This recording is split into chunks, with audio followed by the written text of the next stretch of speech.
Most definitely, most definitely. Right now, we sort of like obviously focused on what came naturally to me, and that is obviously women's fashion, and we try by all means to incorporate every shape and size so that every woman feels beautiful in our clothes. So looking into the future, we definitely looking into to getting menswear. Angalia men. What does that mean? Angalia. Angalia means to envision, to look, to see yourself in the most beautiful way. It's a Swahili, it's a Swahili word to say to look, to envision, to see. To envision. Yes. To see. What do you see? I see a very, very bright future. I see beautiful, melanated, beautiful African women looking and feeling themselves. And I hope by basically being in this industry, I wanted to, more than anything else, make the everyday woman feel confident every single day. An envision of self successful and comfortable and all of that stuff. Yes.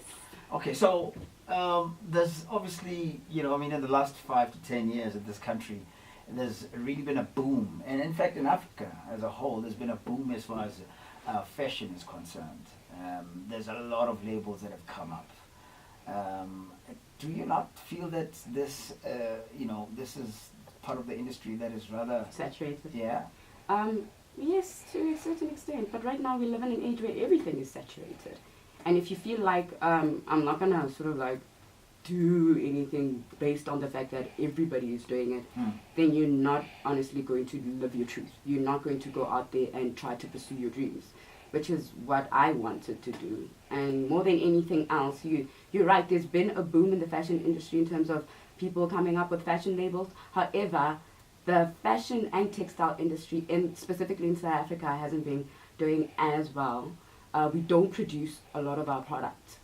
And I'm basically just trying to sort of like tap into that market so that there's skills development, impacting the youth, getting involved in the economy, and obviously getting into an industry like this that is sort of like dying because a lot of CMTs and factories were closing down is something that we all sort of like, I think, need to be involved in, buying more local products.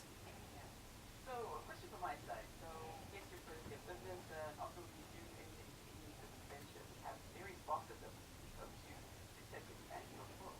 So, within that split here, 2017, 2018, what are the major boxes that you managed to take the brand? What are the major boxes that you didn't manage to take, which you're hoping to take this year? One of the major I think things that I wanted to achieve was, I guess, exposure. I wanted a lot of people to know about the brand and what the brand stands for.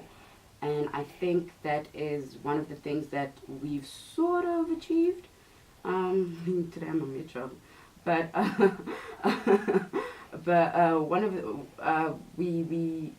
we decided to basically make sure that we have a very strong online presence, which is what we worked very, very hard on. So I would say that we well on our way to achieving that. I still say that you can never have enough people know about your brand and what you're trying to achieve. I mean, you can always go above and beyond. I mean, it's limitless. So that was one of the things that we wanted to sort of like do, and we sort of like achieved. The second thing that we wanted to do was to get into retail. And we did exactly that last year, September. We got our clothes into the Space. We are at the Space store in Rosebank and at the Space store in Mall of Africa. Yes. And so basically those were basically the two main things that I wanted to achieve. And it's a steady growth.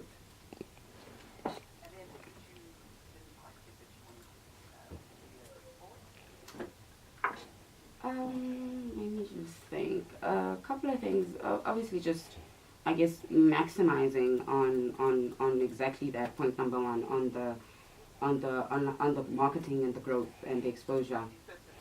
Oh, exactly. And right now we still we peaking, but not quite. So that's basically what I want the everyday woman to think, oh my God, I'm going to a wedding or I have this amazing event to go to, and the first thing they think of is Angalia. Angalia, Envision. Thank you so much, and that is of course the plug today with Onkgopotse Seatle. So you can always change your mind at some point. I mean, she studied, as I said, and she was an accountant, and she decided last year, late Jan, that you know what, she's going to do something totally different. At least she's going to do the things that speak to her heart, that tickle her fancy, and here she is a year later, now on Metro FM, The Plug. And if you've got a business yourself that you've just recently started or you're getting into, this is the place to be if you want to get some kind of exposure, at least, you know, get people to know and be aware of your existence. The Plug is the place to be on AM Edition. Just hit us up on Twitter, as well as that is my email address. You can hit me up as far as my emails are concerned. It's at Adil on Air. Adil on Air.